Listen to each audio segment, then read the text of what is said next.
draw lottery tickets for who wants to go first? Oh, why don't we let Victor start? No, Tom. Well, then we'll let Emil. I would rather listen. I would rather listen a while. Well, I'll start. Okay. Well, probably one of the things that a lot of people want answered is why did they leave one country and come to this country? Well, since most of us are of German ancestry, and what we say that our ancestors came from Germany, although technically that is not correct, because Germany as it exists today did not exist at that time.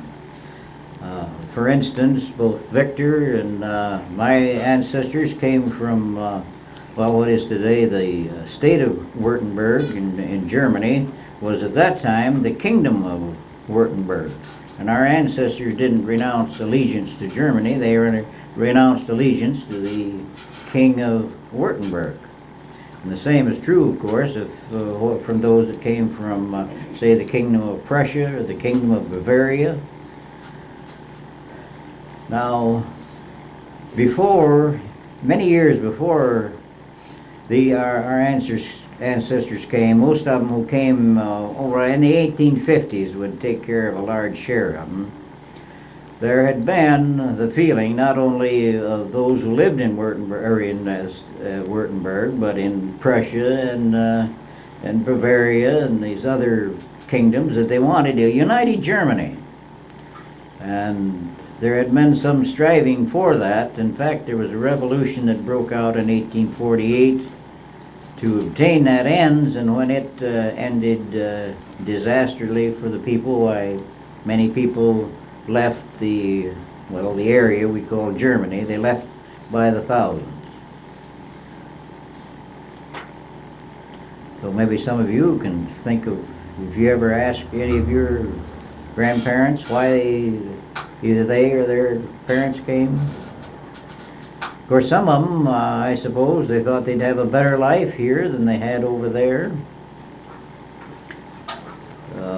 Most of those places over there had compulsory military training was required.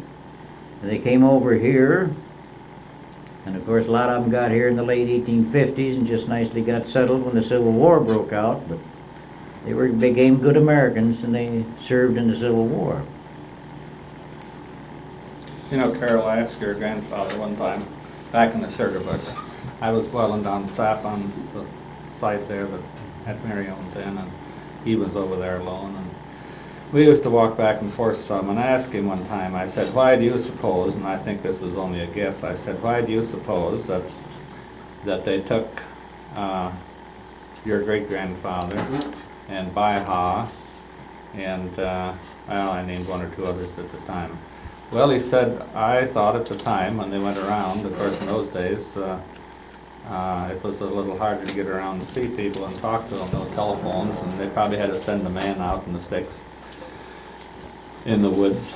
And he said he thought they went on one side of the road on the 1 mile, and then they went on the other side of the road on the other mile, and then they jogged back over.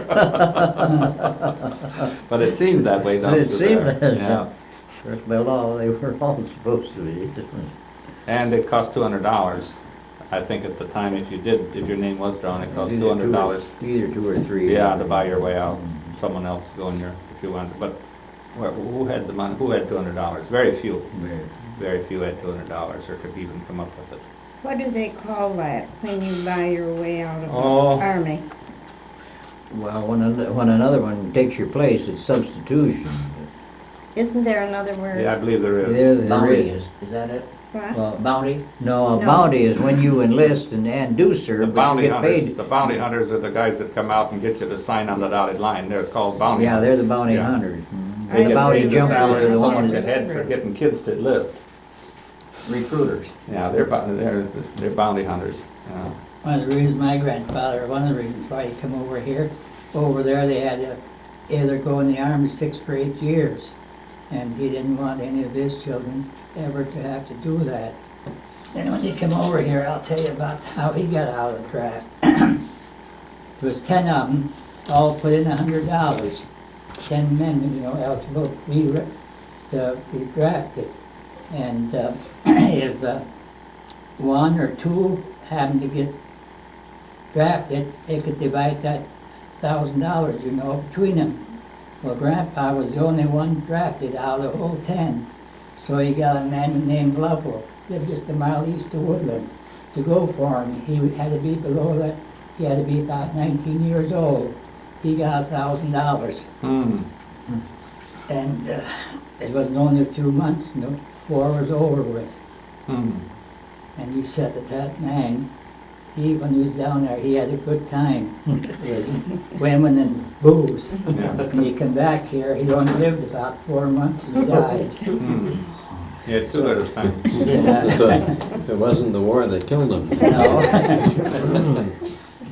Well, Grandpa Baitinger wanted to go, Yeah. but that was just before Katie was born.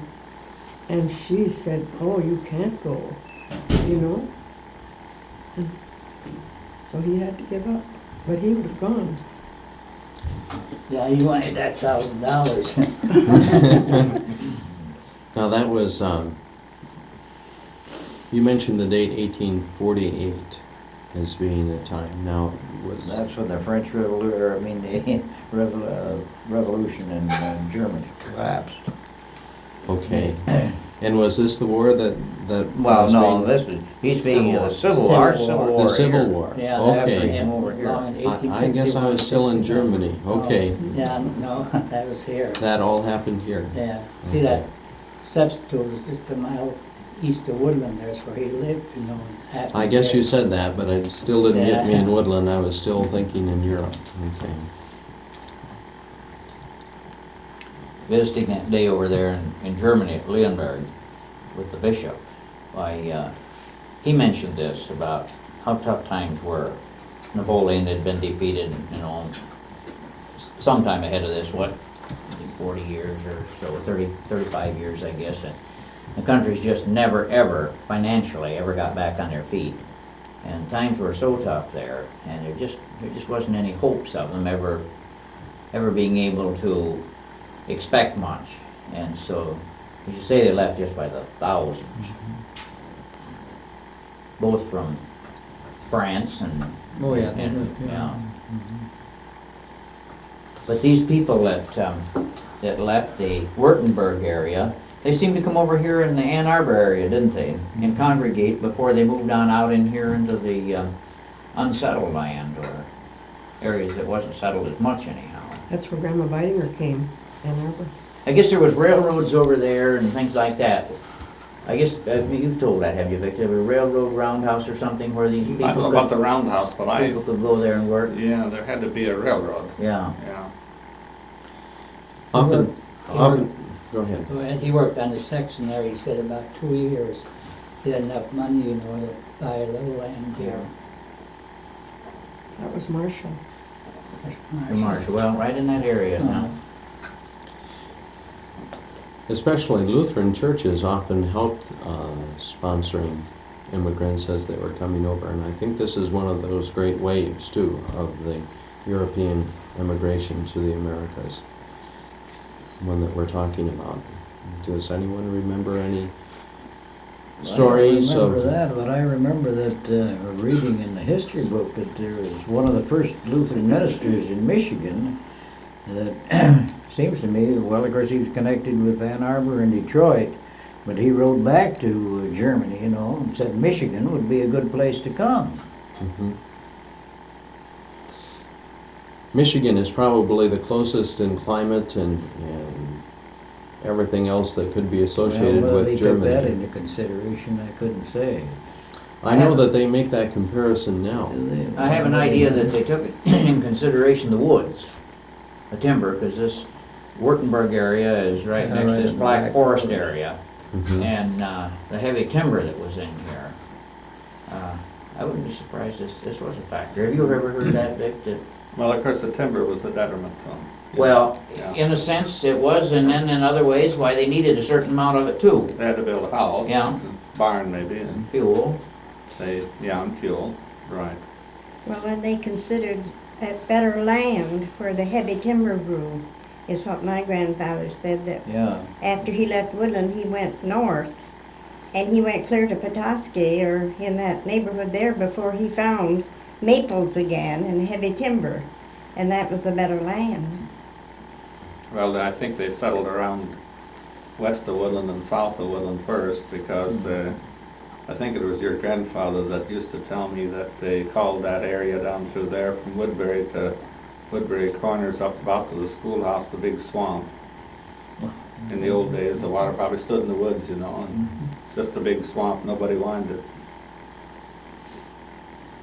it. Dean Davenport, when he lived, he said that when his father took land and came here and settled, they thought that they were smart by settling, you see, where they didn't have the swampland. But he said they ruled the day because their land dried out and the timber was cut off and their land was dry in hot summers. Where the Germans over here, they were on the heavy land. And they chose the best place to settle. I think it mentions that in one of our church histories, doesn't it? The English got in and got the, Thought they was getting the Yeah. best land. and The that was, highland, yeah. it was wrong. Which just goes to show it, I think that the Germans were deep thinkers. They did a lot of thinking before they settled. Either that or they made the best of what was left. I wouldn't discount just plumb luck either sometimes. I couldn't help but think of it though, after we got over to Germany and after visiting with Victor so much about it, why, telling about the houses and homes and streets and cobblestone streets and slate roof houses and all of this, that they left over there to come here and have to cut their log cabins right out of the woods with an axe. That Sure, was, they left stone houses and permanent slate roofs and cobblestone streets, and they got over here in a mud hole, just a plain mud hole, malaria swamps. They didn't realize that. They never realized that. And it took them, what was it, 11 weeks, I'm not sure, I think, on a sailboat. Yeah. This was taken from the record of the church in Germany in 1912. And written in German script, of course, and I had a friend of my dad's write it in English for me. Those are copies. Yeah. And one marvel. Could you- Oh, excuse me. Before we get away from that, could you recap that? What's Well, that's just a family deal. Yeah, you can see it. family tree? Yeah. I think, yeah, there's probably where the clerk of the church wrote that in, see? That Uncle John Besner got that out of the church in 1912. Took him, what is it, 11, 12 weeks? 6 weeks? What? 34 days in the sail ship. Oh, only 34 Yeah, days? Yeah, they usually It figured took that. 34 Do you days. remember Harlan Schweitzer? Oh, I guess I do. Yeah, well, I when remember his, the day he died. I remember when he said when his, I believe it was his grandparents, they came over, because that had been quite a while ago. It took them 3 months to come over. That's what I thought some of them said. But at around the time our ancestors came was usually about a month, 30 to 40 days, I think they usually figured. Could someone describe the route apparently coming in New York? Well, Hamburg was one of the main ports, wasn't it? I don't know whether they I went think to Hamburg was. Hamburg or whether they crossed France and left at Le Havre. I don't Now, know. some of them done that, but I think a lot of them went out there. You can go into the libraries and find the sailing records for all these years out of Hamburg.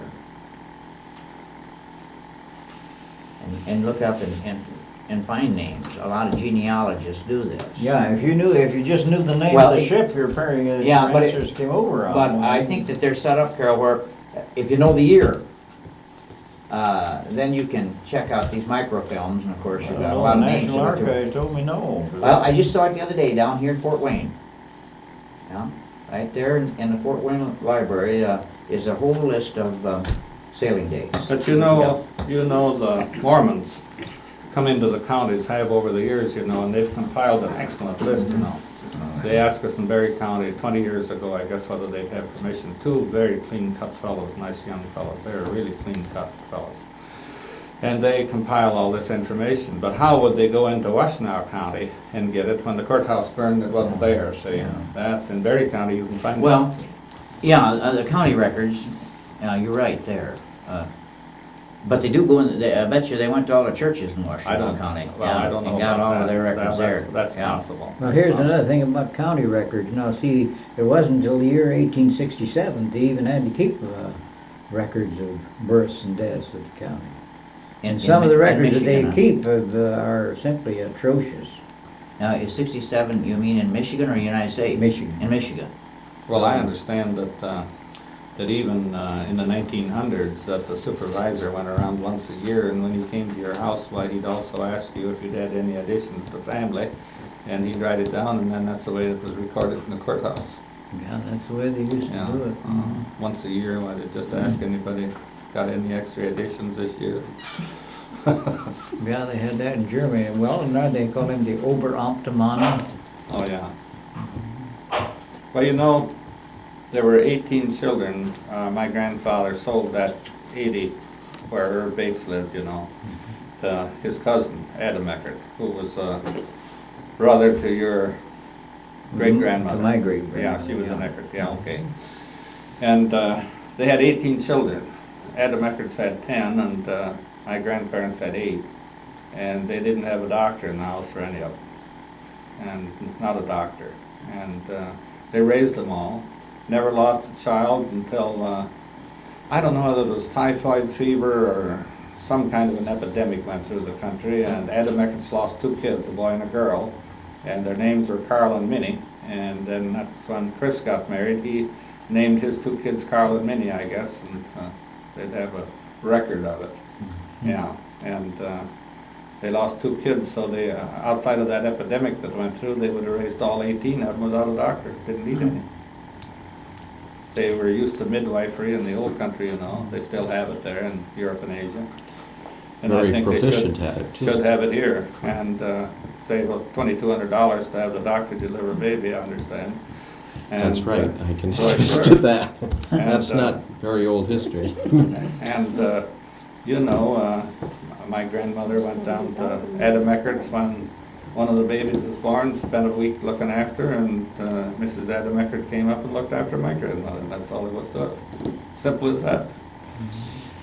And the disease was scarlet fever.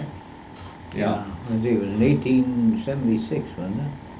The only thing was they didn't get around like people do nowadays. You know, they didn't spread around the country quite so fast and so far.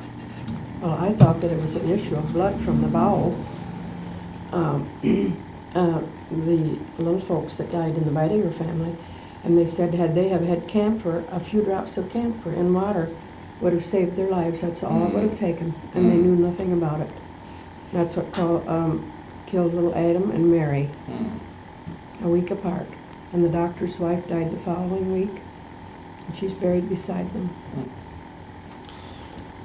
The original grave sites, were you telling me this, Tom? They were buried as they died. That's where they did No. them. I told you that. Yeah, I- Okay. They are out there, the beginning. The first Along the row road. there in the cemetery. Mhm, If they first couple if they rows. died, they just buried them in a row. Because Well, Do we- several were buried before any cemetery Here, was where do you mean? Oh, you Well, mean Woodland? Woodland. Oh. set Yes. aside because, I don't know, who lives on the Guy farm now? Is it still in the Guy, Guy? yeah, Jack Guy. That's where the first person is buried that died in this, who was in the Woodland community. On He that was a farm, woman, is there a marker there or any kind of? as far as I know. Let's, for the sake of our tape and for chronology, when I'm trying to sort through this with Carol's help, is there anything more we want to share in terms of the reason why, or some of the reasons why the folks were coming over, what they were looking for, or what was part of their dreams? A few of the things have already been mentioned. Some of their fears, too, I guess, are Well, mentioned. my grandmother told me that they would have never came over had they known what they were getting into. And she said that these sailboat lines or railroads or whoever did the advertising in those days put up huge posters in the little towns around. And it said, the young person German, young people go to America. It's a land of promise. It's a land of promise. You can have 160 acres for the asking. they didn't have meat over there. Maybe once a month or so, they get a piece of meat. And they ate black bread, rye, and cabbage and potatoes and what have you. And the boss where you worked ate at a different table, and he had meat and his family on the table, and his help ate at a different table. They were used to it. Nobody objected, I guess. They just ate different food. And she said that there was meat to be had in the woods. Turkeys ran wild. They had wild hogs. All you had to do was have a gun to shoot the wild hogs. You could have pork, turkeys all over. And I think she said my grandfather seen one turkey after he came to this country, and he saw 3 or 4 Indians going across this patch one day, and they were carrying a turkey they'd shot, and that's the only turkey the Indians had. That's the only turkey. And of course, he happened to settle at a place in the United States where there weren't any wild hogs, so he didn't even see those. So they got over here and they left the established country, and she said that, of course, they wouldn't have it any other way after they were here a while and went through all the hardships. But she said they ate one diet so long during the winter time that by spring sometimes they would drool. They'd drool in the spring. Saliva would run out of their mouth from malnourishment from eating one thing. And That was. I don't know, probably pumpkins. And if they could get a clearing in the woods to raise them. Well, anyhow, my grandfather was going to take a little walk to Ionia one morning. And so he said, now is there anything that we just have to have? Well, she said, do you think that we could afford a letter? She said, I wrote a letter to my mother once a year, and that cost 35 cents, but you had to find the 35 cents. So she said, he said, well, maybe they could wiggle out the 35 cents. So he said, is there any other, of course they didn't have any groceries in the house, is there anything else we got to have? Well, she said, we don't have a doctor, and they don't have anything for headache. And she said, I get a headache once in a while, and maybe she said, if you could afford a little tea. So he bought 1/4 pound of tea, and it lasted her 6 months in the family. They used it just for medicine. 1/4 pound cost 85 cents. And mailed the letter, and that's all that he got as far as anything for the house was concerned, his groceries or anything like that, and walked to Ionia after. They had a trading post down there. And then George Smith, old George Smith, lived there east of Woodbury, and that was 3 Georges down the line here. And old George Smith, his son George Smith told me this himself when he used to run the elevator. His wife had a couple cows, and she and Sam looked after the cows, Sam Smith, and she made butter. And of course, I suppose they salted it down. It was in the summertime, and they wanted to trade something for it. So he took 2 pails and a yoke, and he carried this butter to Ionia with a yoke, And he got down there, and the weather was hot, and probably pretty old too, and it got sloppy. And he went up and down the street, and he tried to sell it to the storekeepers. They wouldn't, then he took a look at it, they wouldn't buy it. And he wouldn't carry it home, so he dumped it out. Yeah. He wouldn't carry it home, so he dumped it out. And he wanted a door for the, they had a slab door for the log houses, but he wanted, or his wife did. She was a heinous, and she wanted the door for the house, a bottom door. So he carried the yoke and the empty pails and the door back on his back from Ionia. Yeah. Of course, walking they were used to.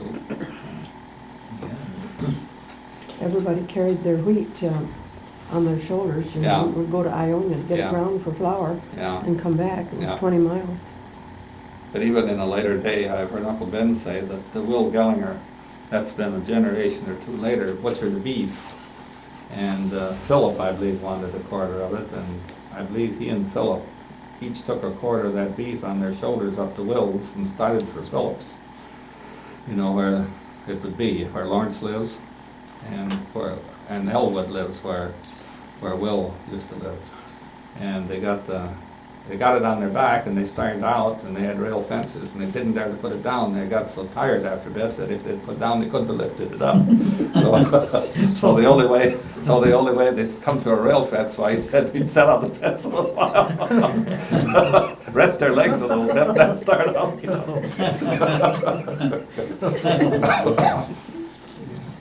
It's really quite a deal. I don't want to take up all your time, but I think I thought I'd probably forget a few things. I'll have to tell you a little story about the Lutheran Church and the funeral here. You know, Theo Lennon told me this story, and it won't hurt any of you, and otherwise I won't tell it. But Theo said that, and don't pay any attention to my old glasses, I've had them 30 years. You know, Theo said when they buried George Smith, he had married a Ricer, of course, you know, and they evidently buried him here in this church. I probably was here, but I don't remember it. And Reverend Nest was the minister. And Reverend Nest evidently, in this particular case anyhow, dragged it out quite a ways. And several places through the talk, he evidently practically came to a stop, you know. And then you know how some ministers do. You think, boy, that's it. They start all up again, start it up again. But after, I'm sorry, Reverend Rothfus. And when they got outside, must have been warm, when they got outside, Dave, that was George's brother, at his own brother's funeral, he said, you know, Theo, he said, there were at least 3 or 4 excellent places there to stop.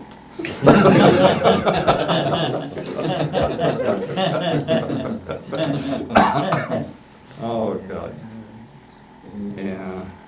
You know, Adam Eckhardt and my grandfather walked to Marshall. And I think my grandfather had 25 cents in his pocket to buy something with when he left. And they got sore feet, and they had to sit down someplace. I've heard them tell where it was. They sat down on a stone pile along the side of the road and on some rocks and took their shoes and stockings off and rested their feet, or maybe even stuck them in the water, I don't know. And I suppose it hindered them a little bit, and they didn't make as good a time as they thought they would, and so they had to stay all night someplace. And so the porter he was going to use to buy something with, he had to pay for his board and room and lodging for the night. Yeah, you know. This was your grandfather, Adam Eckhardt? No, Frederick Eckhardt. Yeah, Adam Eckhardt was his cousin that I've been talking about. You know, the Rowlanders, not the Rowlanders, Myers' own whole country. And I don't know whether there were 2 families of them, and they had 10 kids in one family, and each one of them got 160 acres of land. They owned all the land from pretty near Jordan Lake to Woodbury. And they had the Myers Church and Cemetery over there. Our school was the Myers School then, you know that, Emil. Yeah. You went there, and I think you did. I know it. Yeah, and later on there's got a few records around there and somebody changed the name. But one of John Myers' daughters' name was Pamelia. And her dad got her 160 like the rest of them, and it was the 80 across from Carroll Brodbeck's where Uncle Ben lived, you know, and the straight 80 where we live. It's 160 right in the middle. And when his cousin came over, Adam, why, he sold him the 80 on the east side. He paid $800 for it, of Pamelia Myers. That was Pamelia Rowlander, then she married Watts Rowlander. And and he was married 3 times. Next time to a miller, and the next time to a, I think he was mixed up with in Woodland here. I can't think of his name, you know, he used to run a store in coffee, Bert Hawley. And I think it was some of his relation the next time. And so she sold it. She had no use for it, and so she sold her 160 acres. And I have the deed here. It's a copy of it, made out by Ebenezer Soddy. Now, the writing is very poor on here, mostly scribbling, I'd call it. But in the courthouse, this is recorded in Berry County. Howard showed it to me one day. The most beautiful handwriting. They didn't have any way in those days, you know, to copy it. So they got someone with nice handwriting and they copied it over. So the handwriting out, he told me, you'll be surprised, he said there'll be nice handwriting. And so they had very nice handwriting on the one in the courthouse. I've had a lot of those made. I've given them away to... And this is the original land grant signed. At least. This is the original land grant signed by Millard Fillmore that the Myerses got, and then they gave it to my grandfather. I think I've always thought they probably just gave it to him because they had no more use for it. Victor, how did the Myerses come about the land? How, do you know how they happened to be able to buy it? Did they, No, they homesteaded it, all of it, they homesteaded it? that's right. 2 or 3 sections, 3 or 4. And did they have to go through the land office in Ionia? Ionia, yeah. Right. Ionia. Wesley Myers was one of the boys that got land. He was. You remember him? Oh, of course, he was the clerk of the township. I used to poison sparrows and had to take them up there. Sure. Of course. Yeah, we know. Oh, I can almost do it like he did it. Oh, yeah. Oh, yeah, that, What do you think they're going? What I about forgot my Tom? map tonight. we had the boy from Chippewa over there at the Lions Club, you know, showing us pictures of Lion German. And then I took him, I went over one day and took him a pie or two after he was over there. I baked them, and I told him if he couldn't eat them, to throw them out the dog. Read this one I'll eat paragraph. them. I talked to him quite a few more. He said, I'll eat them. Beginning, just Yeah. read. See what You know, wanted. he said, I was going to tell you, when you were telling me over there that night about the Myers, he said, you know, John Myers was my great-great-grandfather. And to think of it, you know, how it scatters around. That the only fellow that kept his land, the only one of the Myers that didn't dwindle it away, if that's what you want to say, was Jesse. You know, where Norm Haskins is, he kept his dad beside his place. I think he's the only Myers that kept his land. But when your grandfather came over, did your cousin come at the same time, or did one write to the other, or? I don't know. I think they both were down around that Scioto Bridgewater area, and I think he came later. I mean, You got that word? at least within a year or so, I'd say, or two, I don't know, in that area. Yes. But then, I And think, they you know, did- I never knew how he did it, but my granddad, I think, made a good move on that, you know.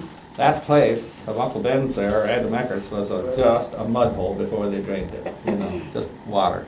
And that 80 on the west side, you know, where the church where Ken Geiger lives, and the back end part that we own now, has even got gravel and sand under it, you know, it probably drained, see? It probably drained, and they probably had enough of mud, so he was ready to trade. So just how he, but the MacArthurs had already bought that 40 back there, and they had 2 acres of orchard, a nice orchard back there, and I guess a blacksmith shop and a house. And in my day, there was still a house there that Dad had torn down. Oh yeah, my grandmother said they never had anything at Christmas, you know, for a good many years. There was just no way. But of course, they didn't have 8 children all at once. They were a couple of years, 2 or 3 years apart, but nevertheless, they had whatever they had, and they had this log house finally. And so one Christmas, he thought he could afford a little treat for his family. So he went up. I was telling Ted and Lucy yesterday, I talked with them. My grandmother called them Jittens, Jordans, see. In German, you know, she said Jittens. And she said he went up to Jordan's and got a bushel of apples.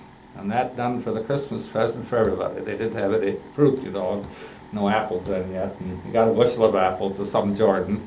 And could have been, you know, where, I don't know, I just wondered whether it was maybe down where Date lived.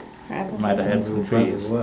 And anyhow, he got this bushel of apples, and that done for the Christmas present for the family. And then they must have, it went real easy on sugar, because they got some maple sugar. And whether he tapped some trees and boiled it down in the kettle, an iron kettle or what, but 9 pounds of sugar, maple sugar, lasted them a year for sugar, for sweetening. And when they wanted a little taste of sugar, why, they took a grate, one of these graters, and took a piece of hard sugar and just grated it on like you would cheese over soup, you know, just grated a little out of that maple sugar. 9 pounds of it lasted a year anyhow. Oh, I remember. Those old stories, you know, that's something else. You could go on about those for oh yeah, and then, you know, there's another little trick. When I wanted to get we've been there 125 years, and I think it was 55, I think it says on there, when my grandfather came out, so it'd be this next November, it'd be 126 years, I think. But anyhow, of course they were Germans, and my grandfather had the papers made out. He probably couldn't understand much English, and for Adam Eckhardt, and he thought they at the courthouse they knew what they were doing, they lived and raised their families on their farms, and the railroad went through in 1886, I believe, the PM, and when they went through, they wanted an abstract, so they went to the courthouse and got an abstract. And they stopped and told them, they said, do you know that they made a mistake and you're living on each other's places? And, you know, Adam Eckhardt was living on the place that belonged to my granddad, and my granddad was living on the place that belonged to Adam Eckhardt. So the next day they plotted out the Hastings and they just changed them back. That's all there was to it, no argument. You know, they'd have never known it if the railroad wouldn't have went through, probably.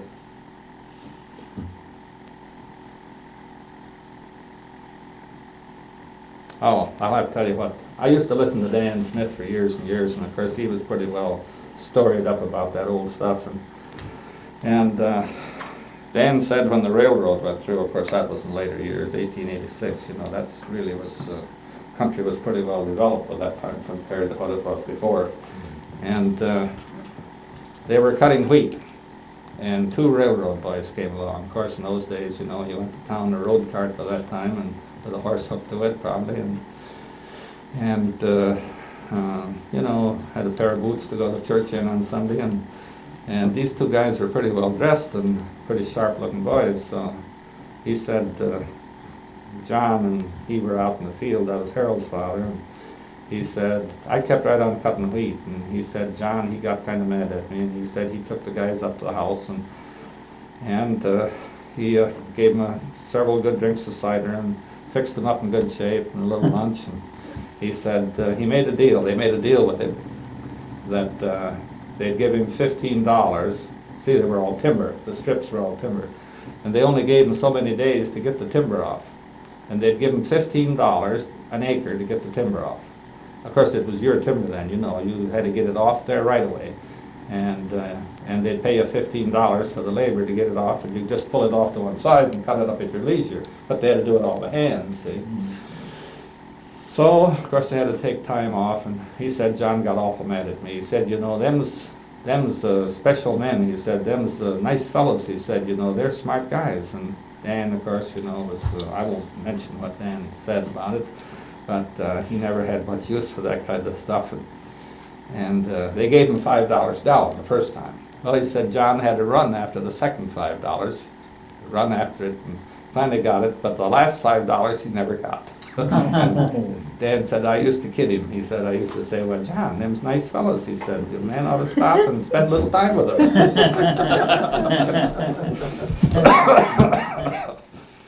When they were first clearing the land, was there a market for timber? Oh, no. Or did they begin Oh, no. by... My grandfather didn't own a saw, and he cut those trees down. Of course, it was virgin timber with an axe. He cut all that wood with an axe, and probably what they used in the house too. I understand they used to take those big trees and just chop in a slab and split it out. Of course, it split good, you know, and then chop another slab in, you know, and that way you didn't have to make so much cut with an axe. But he cut those down, and they tell me they used to try and drop them in rows and stuff so that they'd be easier to burn. They'd have to let them lay a year. Yeah. And then, of course, some of it didn't want to burn that way, and it had to be pulled together, and he didn't have any way to do it. So Rowletters and I think Wagner's had gotten a team of oxen, and he didn't have any. So if Rowletters came down, or he got Wagner's to come down and spend a day with our ox team pulling the butts together, you know, so they could burn it, get them lined up, he had to go back and chop trees 2 days for him, you know, with an axe, to pay for the ox team. So it wasn't easy. It wasn't real easy. And I imagine when you say he went back and cut, chopped 2 days, that he wasn't, there's no coffee breaks. I imagine there was no coffee breaks. You worked. But I went up to your granddad's the day that Paul was going to try out that combine, you know. You've heard about it probably, the big combine, the first self-propelled. Yeah. Probably were there, weren't you? Yeah, I was there. Oh, okay. Well, I was up the house, and I got there a little late, and they were digging woodchuck holes. He called them, Willard called them back there with the woods. And so he told me, he said, you know, years ago, and cut with a cradle, and he said his brother said to him, why don't we work together this year? And why don't we, now he told me this story himself, why don't we work together this year? And he said, I'll come over to your place, and I'll tie your grain while you're cradling, he said, and then I'll come back and tie yours on your cake. Well, that was a good idea, he said. So he said, it's getting a little late, and the grain was getting a little ripe, and he said, we finished his up, and he said, say, he said, by golly, boy, you'd better get around and get home and get to working on yours. It's getting late, and the grain's going down and whatnot. So, he said, there I was. And he said, Sunday morning or Sunday sometime, he went out to the pump, and he was pumping some water, and a tramp came down the road. And he said, you don't know where I can find a job any place. He said, could you tie grain? You know, you had to scoop it up and take a band of grain and wrap it around. And I've tied a lot of them, and the binder didn't work. You may Oh, geez. I used to get so sick of that scattered out stuff. Well, anyhow, that shouldn't even gone on there. Well, anyhow, you know, he said he soon found out that the tramp was pretty good. But he said, I also found out that if I would have gotten a little bit ahead of him, he'd have got mad. It made him mad. I think he was trying to get away from him, see, and show off. And so he said, I just stayed far enough ahead, just far enough ahead, so he thought he was keeping up with me. That way I kept him pacified.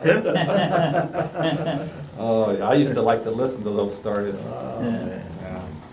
No, this again is getting away from right here at church, but listening to Dan all those years, they had a little town where they got the mail at Rosina. You all know where it was, probably north of Woodbury. You know, they called it Rosina, down where Harold Funk's Corner is, and that's where they got the mail. And they had a few stores and stuff. And of course, Dan and John didn't have a father. They lost him quite young, and so their mother was there, and Louise, who married Bowman in later years, their sister.